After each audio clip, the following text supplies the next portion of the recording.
It doesn't matter where you're from or what you're going through, or your adverse situations, man. You got to channel that energy, stay focused, stay locked in, and anything's possible.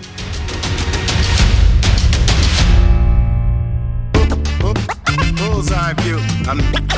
I'm the host with the most, baby. Podcasting for the masses, and I'm coming correct.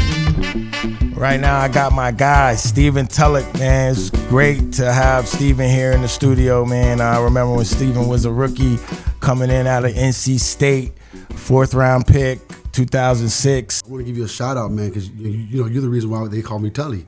Word? Right? Yeah, I never knew that, yo. Yeah, you're in Washburn because Tully Blanchard, the wrestler. Oh, yeah. Called me Tully, man. But a lot of respect, man. Obviously, you paved the way for guys like me. So I appreciate that, man. Look, with that being said, give you your flowers right back because, as a rookie, there were some rough patches. You had to go through the grind, and I would say that you should have been out there. Something that you don't know. I went up there and you know what I'm saying? Yeah. Exactly. That being said, to see your career when you go to Detroit, and obviously ending in Philly, but Detroit was real special because for me, I got to see you play with some other great players, but to be you, to really be Tully, you came into your own. Tell me about, that transition, leaving Tennessee, and then it was free agency too. So you bet on yourself, and there you go again. That's not, to me, that exemplifies the person you are because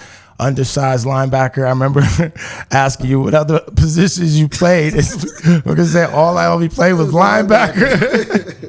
So someone that was really destined to play the position. Absolutely. And I'm 6'3", 240, got all the attributes. I'm fighting to get 5'11". Yeah, you know what I'm saying? So to have an 11-year career and do all the things that you've done is, it goes without said, man. That's commendable. But no, I appreciate you, man. I mean, I tell people all the time, our room was different. I had a bunch of OGs, and it's crazy because you paved the way for me to understand the game of football, understand coverage, reads, using my hands. I was a wide-eyed 21-year-old kid coming out of college, and obviously you're a legend here, and you're well-respected, obviously deserved. And so for you to kind of put me in position to help guide me to become a pro, you and DT and the crew that was there. Definitely David Thornton. It really helped pave the way for me. So it's just a crazy ride. It's been a crazy journey to see that I played 11 years. As a 4th round draft pick, it's just the mindset, the come early, leave late, being coachable, and just learning from guys like yourself. How to be a pro on and off the field, how to take care of your body, how to be in the community. Which you obviously you had your foundation with foster care and stuff like that. So learning from how you guys did it and pave it for me to lay the blueprint, it made it easy for me to transition to become that guy. Yeah, I feel obviously in Nashville, I wasn't. I was trying to find my way. Yeah, no. And, I had an opportunity to become a starter, and then obviously they didn't want to pay me here or whatnot. But it felt good to go somewhere where you're paid. You were wanted. You're treated a little different. Yeah, for sure. So, but I never forgot where I came from. I always remained humbled. Just grateful for the opportunities that I've always had. Being a coachable person. I'm cool with constructive criticism, which I think paved the way for me to play a long time. I wasn't a me guy. I was a team player. And so to come back here 20 years later where it started and to be on this podcast at the same time is pretty cool. So I appreciate it. I have very distinct memories of being on the field with you. One of them is I feel like it was like the first time like you really got in. Like, you know what I'm saying? He was all smiling. I just remember being like, hey, man, just stay out my way. Yeah, stay out my way. I'll never forget that you said it. Hey, just stay out my way. You know what I'm saying? But that was like for me to let you know, like we got to go get it. So I know how you practice and how you play. Right. I know you just that smile going to come off your face. But, oh, shit, it's real out here. Real. And like, you was a dog, man. I remember, I'm gonna say it here.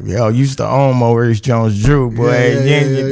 Mo Jones-Drew, he used to give me fits, man. Being 6'3", getting low, man. I'll get him down. But every picture I see, it's like he running my ass over, man. But you had that low center of gravity, and you was that guy that we needed. You was in that box. You ducked no smoke, and that's something that I love. Coming in the 4th round, what were your thoughts, expectations, and what was the reality as a 4th round draft pick? Well, to be honest with you, I left as a junior. Right. Right. And so when I went to tell my coach I was leaving, he kind of discouraged me. Like, you're undersized, you're not going to make it, come back. I was the MVP of the bowl game that year. And I was the first team All-ACC player and the MVP of that game. The best shot right there. That was my best shot. I wouldn't get any taller. I am what I am.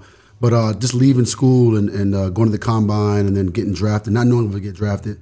So back in those days, it was a 3-day draft, right? It was the first round, second through third, and then the fourth round.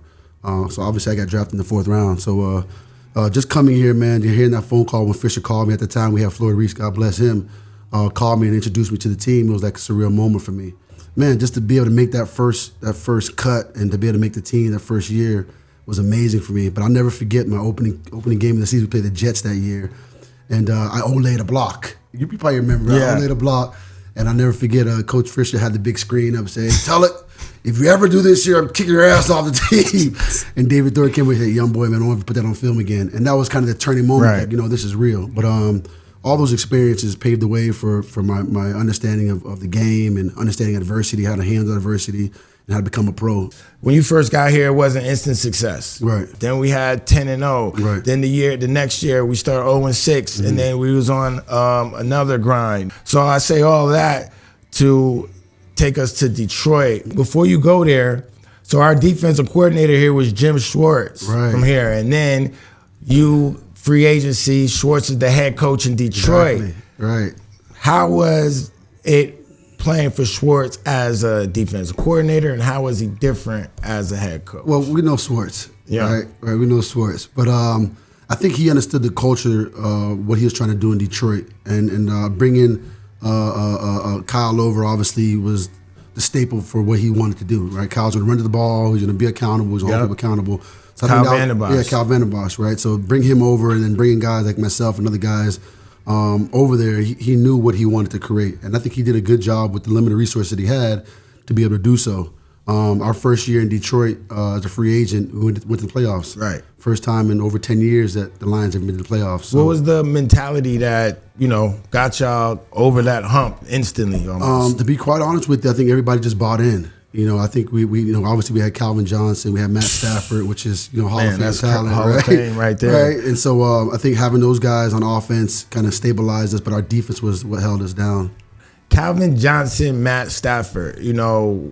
People take that connection for granted because Matt Stafford's still in the league, slinging it, and Calvin Johnson walked away, when he wanted to. Right. What was it like being in the locker room with those guys, and then as it translated onto the field? I think practices were like a spectacle. Like everybody just sat there and just watched it. When we're on defense and the officers practicing, we're just watching Calvin and Matt go at it. I mean, to see guys so humble and so great. I've never been around a player like that in my life. To witness greatness every day, the way he practiced, quiet, just did whatever coach asked him to do. And Stafford was just a natural leader. I mean, he's year 17, MVP. It don't surprise you that he's doing what he's doing, right? We had a great offense, man. Had a good coordinator, and guys showed up, and going to the playoffs that first year was great for us. And obviously Schwartz didn't get a chance to end his career in Detroit the way he wanted to, but I think he laid the foundation for what you see now with Coach Campbell and those guys, what they're doing in Detroit. Played with another coach I had, Gunther Cunningham. Oh, Gunn was my linebacker coach, my second, third, and fourth year in the league. Oh man! So I had a young bully had Gunn. So veteran Tully had Gunn. What was Gunn about? Rest in peace. Rest in peace to Gunn. But Gunn, as you know, he MF everything, right? But if he fool with you, he fool with you. Right. But great dude. Wore his heart on his sleeve, but he'll tell you how it is. Yeah. If you got on his bad side, you probably want to leave the team. You played with a lot of great players. Two is one of my favorite. Is probably my favorite teammate, Albert Hainsworth, and then you played with Ndamukong Suh in the same scheme. And just to be clear, for all them linebackers out there, won't no D lineman holding up offensive linemen for us. Everybody eats on our defense. You got to get your ass to the ball. So just so y'all know. Right. So what was it like playing behind them? Well, as you know, when you play behind all-star players like Hainsworth and Sue, I mean, there's no gap, right? No. I mean, I don't care if he's supposed to go A gap. If he goes B, you make him right. So, right.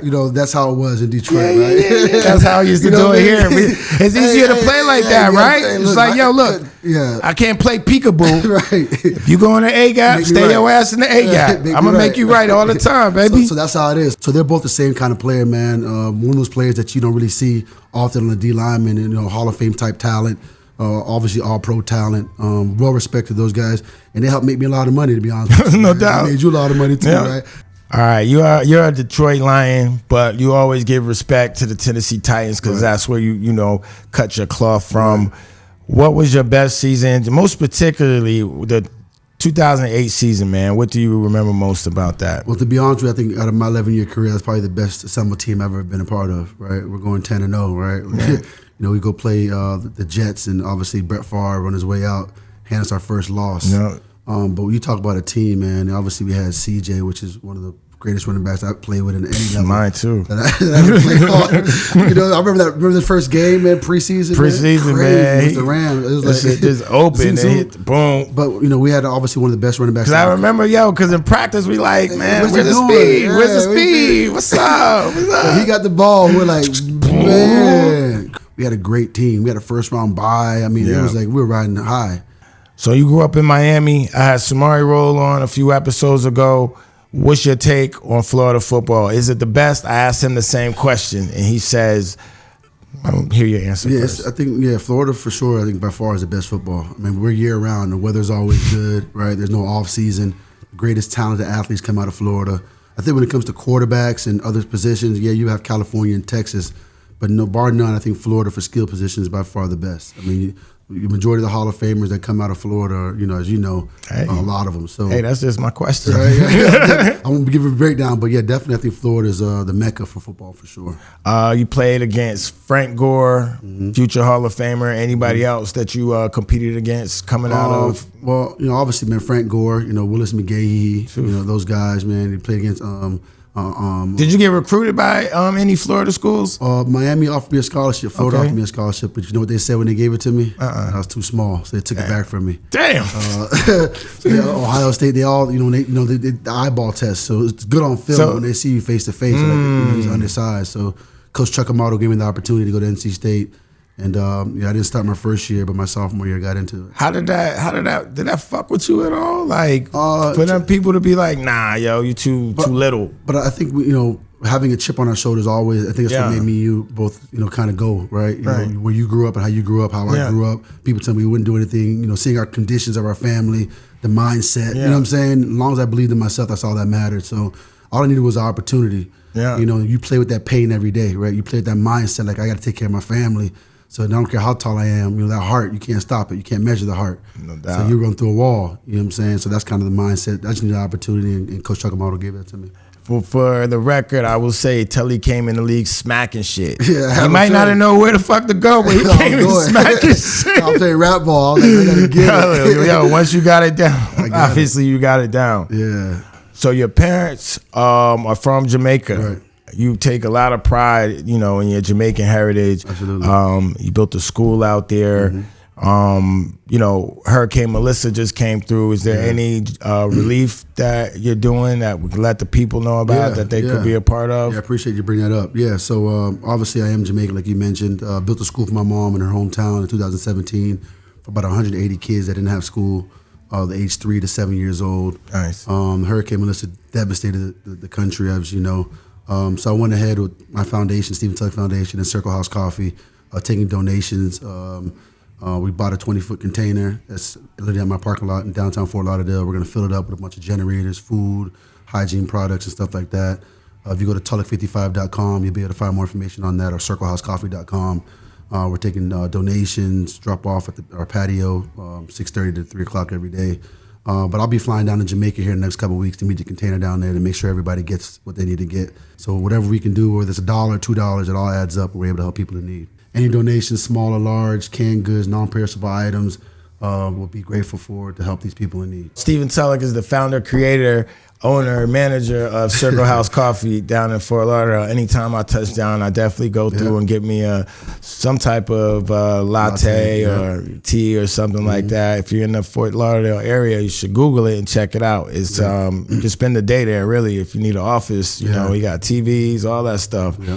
How did that idea originate? And tell us the the history and where we're at now. Yeah. So right when I retired from the Eagles in 2016, 17, I love real estate, so I started getting into real estate. So I started buying commercial buildings and pay-by-phone parking lots. I converted to pay-by-phone parking lots.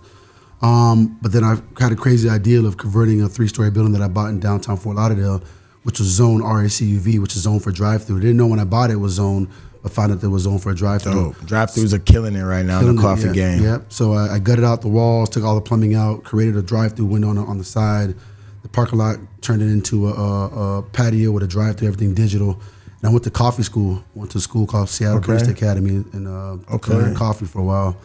And I had an opportunity to meet a guy named Joseph. Which shout out to Joseph. I haven't spoken to him in years, but he helped me understand the nuances of coffee and how coffee is ran. So I would fly him to South Florida every 2 weeks from Seattle. He managed 13 Starbucks locations on campus at the University of Washington and became my consultant. So fast forward, we built the brand. We launched in 2019, March 6, 2019. Pains, right? You have employees. You're still trying to figure out your product mix and what makes sense. We weren't white label at the time. We're taking beans from somebody else, just trying to sell them. What has been the most difficult, one or two difficult things about being a business owner, actually a creator? Because whereas I bought into a franchise that was already created, I put my money down on the store. Tully came up with the idea, went to school, built it all the way up from the ground. So there's levels to this. Yeah. So I think for me, man, I just want to always be able to control, what I want, what I need to control. Always have a plan B. So I figured if I own my real estate, at the end of the day, I can always, lease the space out and move on to something different. Opposed to being in a lease, I'm kind of handcuffed to whoever's the owner of the building. So, I went into it head first, full speed. Obviously, I went and invested myself in understanding knowledge, going to coffee school, but then building the brand, understand that, if things go south, I know I have a way of kind of getting out of it. But thankfully, things kind of held tight and we're able to kind of expand. But when it comes to just understanding your product, understanding your business, it's important to invest in yourself and get the knowledge for it before you jump into it. You're also an author. You wrote a book. Okay. Tell me about your book, man. Tell me about your book, cool, man. Little linebacker, man. Bringing it up. Okay, cool. Yeah. So after my 9th year, going to my 10th year in the NFL, I wanted to create a book, which I did, called The Little Linebacker: Story of Determination. Talks about adversity, being told you're too small, you're not good enough, to be able to channel that energy and believe in yourself. So it talked about my 10-year career and growing up as a kid, not having the best grades, but buckling down. And when you buckle down, what the endless opportunities you have for yourself. So Little Linebacker: Story of Determination kind of symbolizes that, and it talks about my journey to the NFL and winning the game-winning touchdown. That's what's up. But it's a powerful book, man. It's a book that I'm glad that I was able to be inspired to write, to show kids that it doesn't matter where you're from or what you're going through or your adverse situations, man. You got to channel that energy, stay focused, stay locked in, and anything's possible. What's next, man? Like, what do you see as, because we're always, constantly getting into something. And my whole thing, I take the opportunities that come my way. I didn't really think I'd be doing a show or a podcast, but here I am. So, you know what I mean? What's next for you? Well, I'm heavily involved in commercial residential real estate. So I do a lot of triple net leases, absolute net leases throughout the state of Florida. So I do a lot of work in Fort Pierce, Port St. Lucie, on the east coast of Florida, and I build duplexes on the west coast of Florida in a place called Lehigh Acres, Fort Myers area. So in the process of finishing my development, in the process of developing a new project that I'll kind of unveil here in the next few months. Cool. Probably one of my last big projects that I'm building ground up. But I love the entrepreneurship mindset. It keeps us going, man. Obviously the game's left us, is behind us, but to keep us, we have the mindset. I think football is the greatest teacher of life. It teaches us discipline, it teaches us consistency, accountability. And as you know, when you leave the game, it's you get to the real world, it's a little bit different. Everybody's on different playing fields, but to have the mindset, we understand we got to delegate and have the right people in place, to help build your dream. And so having the people in place give me opportunity to move forward with these projects. Yeah, that's how I move too, man. Like, what I don't know, I'm going to find the person that does know it, because I know I have those resources. That's why it's important to cultivate relationships, while you're playing. And like you're saying, we didn't have financial literacy, so it takes us a little bit longer. But once we get going and we get a good team together, it can't be stopped. Yeah, I always say not be the smartest person in the room. I'm always trying to find people smarter than me and give me constructive criticism how I can get better. Yeah. Like, I need you to tell me how to get better. You know what I'm saying? I don't have all the answers. I have ideas, but help me create these ideas and put them in the right position. So I've always told myself not to be the smartest person in the room, hire people that are smarter than me to help build the dreams or the vision that I have, which That's kind of how it goes. That's how it works. Life after football, man, you've been doing all these different things in business, life, but you also take time for yourself, which is dope. I'm a firm believer. My man got his passport stamped. Tully goes all over the world, all over the country. I mean, all over the world. Forget the country, to different countries. What's the most... what's your favorite country, and what's the most interesting place you've been to? Well, first off, I'm gonna give you a shout out, man, because when I came as a rookie, I had a Visa debit card. Right? you were like, hey, young boy, come here for a second, man. Go sign up and get you a platinum card and get your mailbox, a UPS box, so your mail will come to your house. I remember, I took all those nuggets, man. So my whole business, everything runs through American Express. So I haven't bought a plane ticket in years. Right. But no, I love to travel, man. And shout out to you and a couple guys that I play with in Detroit, DeAndre Levy. Just traveling has really shaped my life, man. When you travel, you read multiple chapters. You see how people live and what life really about, right? Living in gratitude and knowing that you don't need these XYZ, these material things. It's all about the experiences. So I love Africa. I've been to Africa like 8 times this year alone. But really love Greece. I think Santorini and Mykonos is amazing. Gotta check that out. I ain't been there. Ghana, going for the second time now in December. There to December is an amazing opportunity. But just spending time in Africa for me is pretty cool to kind of see like the origin of how everything was created and the mindset and the grit and just everything they've been through. But I just really, really love Africa.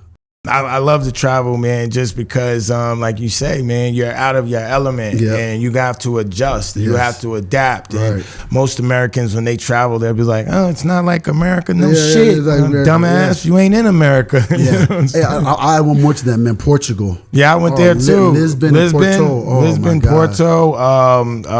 Did you go to the beaches? No, I didn't go to the beach. I didn't go to the beach. I went to Douro Valley and Porto. That's probably my favorite. I like Lisbon. I've been to, you got to check out New Zealand, Australia. You been Australia? You're a globetrotter, man. You're a globe. Yeah. Oh, wow. Well, that's what I'm saying. You go New Zealand, spend some time there, and then you go to Australia. Have you done Asia yet? Have you done Japan or anything yet? No, Thailand. Okay, you done Thailand. My wife and I, we went to Thailand. That was Phuket, Bangkok, Koh Samui. Okay.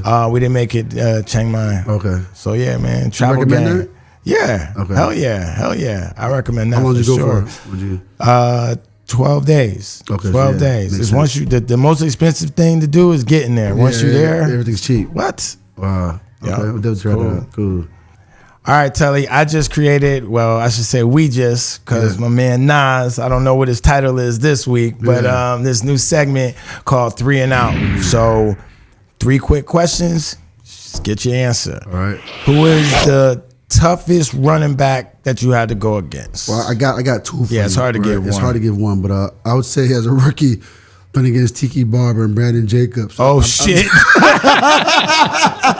You know what I'm talking about, right? Man. I've never in my life to this day have ever seen anything so big in my life. You know what I mean? For sure. But to see him on the side, man, warming up before the game, bro. Brandon Jacobs. Shout out to BJ, man. I couldn't believe what I was witnessing. Yeah, he was 6'4", 270, bro. BJ was a dog. I had the opportunity to play with him. He was a great teammate. Oh, wow, he was a leader. Like I love one of my favorite Giants. Yeah, he was one of the guys that you had to make business decisions. You feel me? Let me ask you that question. Who are your top guys you play against? Shit, I mean, you shut down Jamal Lewis. Yeah, but J. Lou, they was a one-dimensional offense. Yeah. But he was a dog. I played him in college for sure. Shit, man. Corey Dillon, bro. I seen Corey Dillon ran the air out the ball on us one game. Yeah. And then I had to play Fred T and EJ twice a year. You know what I mean? So it's like, that's some bullshit. So, I got mine right in my division. Anybody else, but we held him in check. That's the biggest run of the game. LaDainian, got to give him his respect, but, just guys that we played against. Yeah. Number 2, how did the discipline of football shape you as a businessman? I think football is the greatest teacher of business ever, right? It teaches you accountability, discipline, consistency. I tell people all the time, man, it's crazy because us translating from football to business, we're naturally teaching people how to become leaders of this. We believe in them more than they believe themselves. Yeah. So you're developing people. Because you need those young teammates to believe in themselves, to get on the field and make the plays. Right, so you're delegating, right, little by little to build them up, to have the mindset to be able to be as great as they can be. So I think football for me has definitely been the greatest teacher for me. I didn't go to business school. Obviously, long term, I went to business classes, but for me, football has taught me just everything when it comes to business, how to handle adversity, how to get that, when you talk about that phone call of employee not showing up, how to pivot, how to put people in position to mitigate the risks. You know what I'm saying? So it's like a head coach, general manager. It really is. You're the owner of the team / head coach, and you have a bunch of assistants that you're trying to put in position to make the business model make sense. So football has been the greatest teacher of that for me. All right, we shoot the last question. Young Nas, get the last question. Come on, Nas. Let's do it. What's one story that fans don't know? Step in, bro. What's one story that fans don't know about Keith Bulluck, but they need to know? And then 2, you talked about, supposed to be 1. Okay. But go ahead, bro. Man, knock him out. But two, you talked about Jeff Fisher scolding you, and that was your welcome to the NFL moment. But like, what was the moment you're not just in the NFL, but like you belong here? Yeah, I'll start the first one, man. Obviously, man, Keith Bulluck is one of those guys that missed a Monday night, playmaker. He talked about it earlier. And, I remember when I first got my first opportunity to start. He came to me and said, "Stay out of my way, young boy. I'm here to make plays." Leading tackler, a guy I always challenge myself to look up. He might not know this, man, but I've always wanted to try to get more tackles than him. Of course. You know what I mean? Like I've always, because I didn't get as many plays, so I knew that whenever I got in there, I wanted to beat him to the ball. Right. You know what I mean? He was one of those OGs that he's all-time leading tackler here. You know what I'm saying? So wherever the ball's at, I got to get to it before him. So he inspired me to do that. You know what I mean? To be able to make plays and to understand the scheme and play cover 2 and how to run the tracks the way he ran it. But just a hell of a player, man. To have the opportunity to play with him helped shape my career the way it went in Detroit as I left Tennessee. But your second question, when it comes to welcome to the NFL moment, I would say not only was when Fisher my first game, but I think getting the opportunity to play between those two guys. We have a cover in 2009 of a linebacker photo that I put in my gym in my house. And I stared all the time because that was that moment that I became a starter on this team. You remember that photo, man. You're in the middle of it. DT's on the side, I'm on the side. So I see that photo every time I walk into my gym, and it really showcased that, man, like being a 4th round draft pick, having to go through the special teams route, getting my opportunity when Ryan Fowler went down, and to be able to play next to those guys. I wasn't a 3-down linebacker at that time. I was on 1st and 2nd down mainly. You guys would play all 3 downs, but to learn from them how to run coverages, how to run cover 2, how to play flat, how to play man, how to hug blitz, make sacks. You were the king of that, man. Hugging your man. I ain't get too many, but I tried. but you taught me those little nuances, man. I'm telling you, man, it played dividends in my career. So I appreciate you tremendously. The competitive nature that you always had and instilled in me to be able to carry that along in my career and my 11-year journey. And I'm able to pour it in the younger guys, man, because I had the OG like you and DT that kind of helped mold me, and I was able to help mold those younger guys. So I appreciate that. Nah, man, that's great, man. Thank you, Nas, man. I appreciate that. You know what I mean? That's what it's all about. That's, young Nas here. You know what I mean? Trying to pour something into him. Yeah. He went to Princeton. Oh, did he? Smart guy. Smart dude, man. But yeah, man, not even proud, man. I'm proud to be able to call you a brother, man. Yeah, you know what I'm saying? You. Coming in at 21 years old and going through what you had to go through. I remember them days you just wasn't talking to nobody. You know what I'm saying? That's one opportunity. So, best of luck. Obviously, we'll stay in touch. But thanks for coming on Bullseye View. Love you, bro. Love you too, bro. Always. Podcasting for the masses, and I'm coming correct.